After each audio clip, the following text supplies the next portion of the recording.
बांस का रिक्शा। रामू शहर में एक साइकिल बनाने वाली कंपनी में काम किया करता था।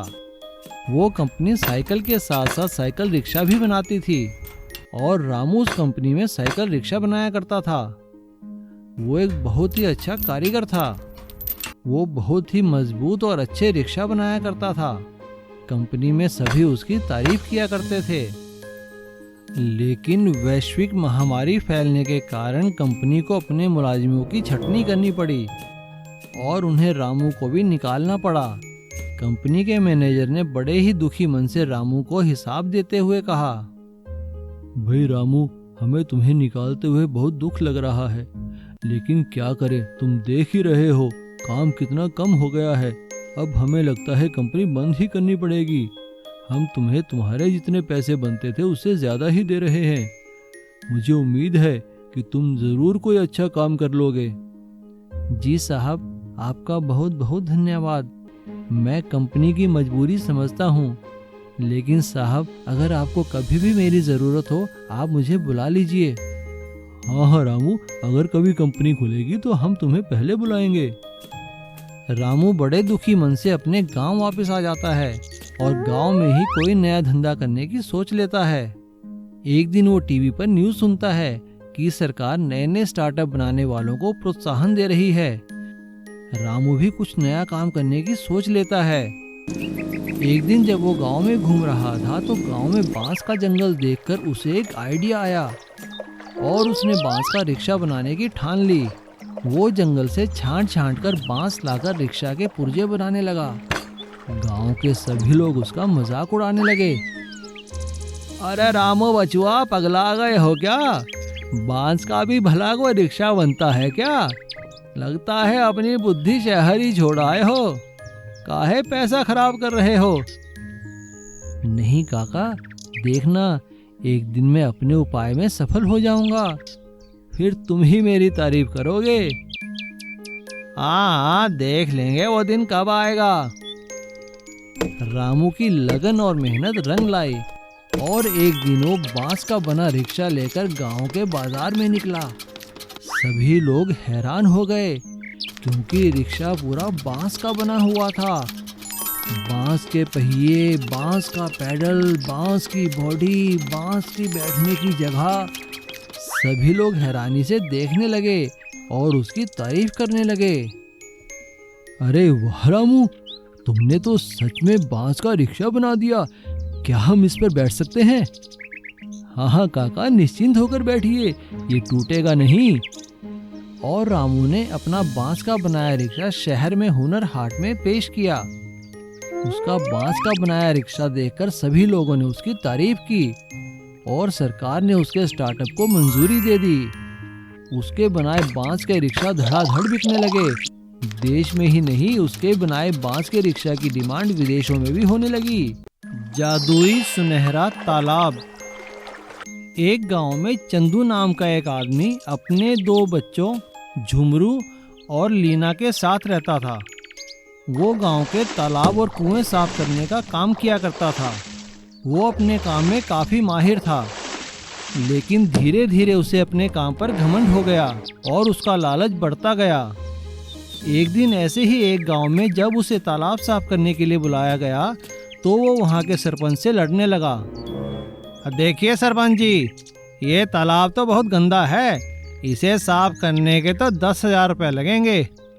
क्या कह रहे हो तुम? 10,000 तो बहुत हैं भाई, पिछली बार तो तुमने 2,000 में साफ किया था। अरे नहीं सरपंच जी, करवाना है तो बताइए वरना मैं चला। ठीक है भाई, मजबूरी है, करवाना ही पड़ेगा। लेकिन उसे ये नहीं पता था कि उस तालाब में एक चुड़ैल रहती थी। तुम्हारी इतनी हिम्मत कि मेरे तालाब में आओ? तुम्हें तो अभी मजा चखाती हूँ। चंदू जैसे ही तालाब की सफाई करने उसके अंदर घुसा, चुड़ैल ने जहरीला धुआं फेंका जिससे चंदू बेहोश हो गया। चंदू की जान तो बच गई, लेकिन वो अब काम करने लायक नहीं बचा। उसे बीमार देखकर उसके बच्चे परेशान हो गए। भैया, पापा तो बीमार हो गए, अब हम क्या करेंगे? कोई बात नहीं मुन्नी, हम भी पिताजी का ही काम करेंगे। हम भी जाकर तालाब की सफाई करेंगे। ठीक है भैया। अगले दिन दोनों बच्चे चंदू का सामान लेकर उसी गांव पहुंचे और तालाब की सफाई करने में लग गए। बच्चों को तालाब की सफाई करता देख चुड़ैल हैरान हो गई। अरे ये बच्चे यहाँ क्या कर रहे हैं? चलकर छुपकर इनकी बातें सुनती हूँ, क्या कर रहे हैं भाई बहन। चुड़ैल छुपकर उन दोनों की बातें सुनने लगती है। तभी गांव का सरपंच वहां आकर बच्चों से कहता है, अरे बच्चों, तुम यहाँ क्या कर रहे हो? आज तुम्हारे पापा नहीं आए तालाब साफ करने? नहीं सरपंच जी, पिताजी की तबीयत बहुत खराब है। हमारे पास पैसे भी नहीं हैं उनके इलाज के लिए, इसीलिए तालाब की सफाई अब हम करेंगे। ठीक है बच्चों, जैसा तुम्हें अच्छा लगे। सरपंच के वहां से जाने के बाद दोनों बच्चे तालाब साफ करने में लग जाते हैं। दोनों बच्चों को काम करता देख चुड़ैल को उन पर दया आती है और वो उनके सामने प्रकट होती है।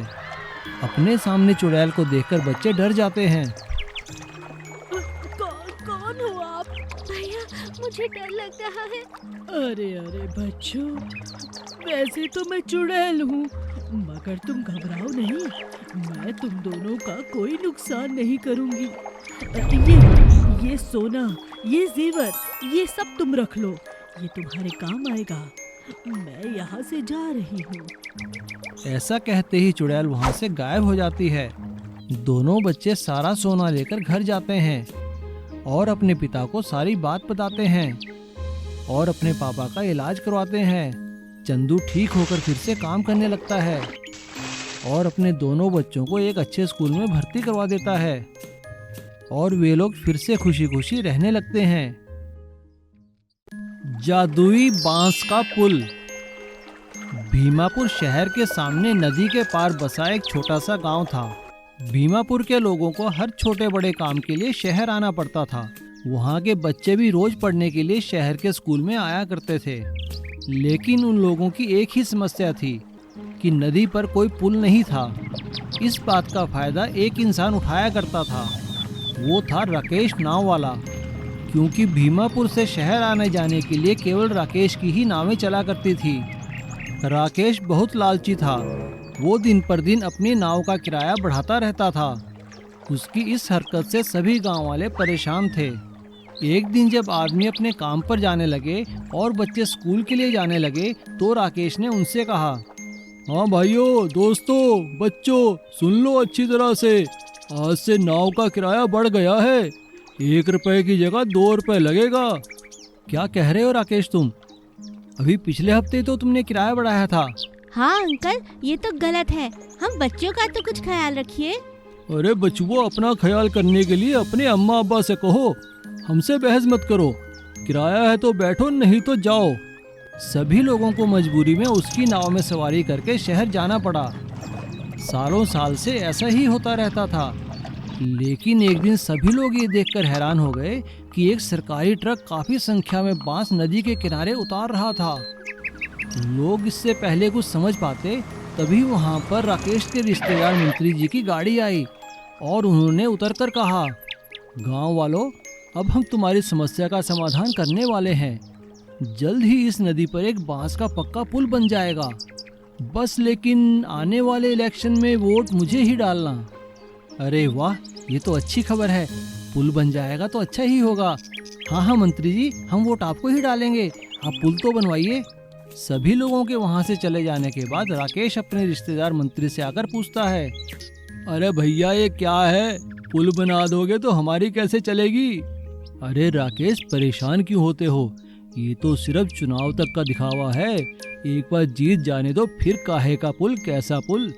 उन दोनों की बातें वहाँ खड़ा चिंटू सुन लेता है और वो ये सुनकर बहुत दुखी होता है। वो नदी किनारे बैठकर रोने लगता है। तभी नदी में से जलपरी निकल कर आती है। चिंटू जलपरी को सारी बात बताता है। चिंटू की बात सुनकर जलपरी कहती है, चिंटू, तुम चिंता मत करो, बस देखते जाओ हम जल परियां मिलकर कैसे रातों रात पक्का पुल बना देती हैं। हम भी इस नाव के इंजन से परेशान हैं।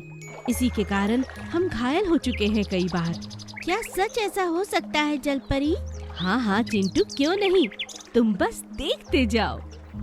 ऐसा कहकर जलपरी पानी में वापस जाती है और थोड़ी देर में अपने सभी साथियों को लेकर बाहर आती है और सभी जलपरियां देखते ही देखते नदी पर बांस का एक पक्का पुल बना देती हैं।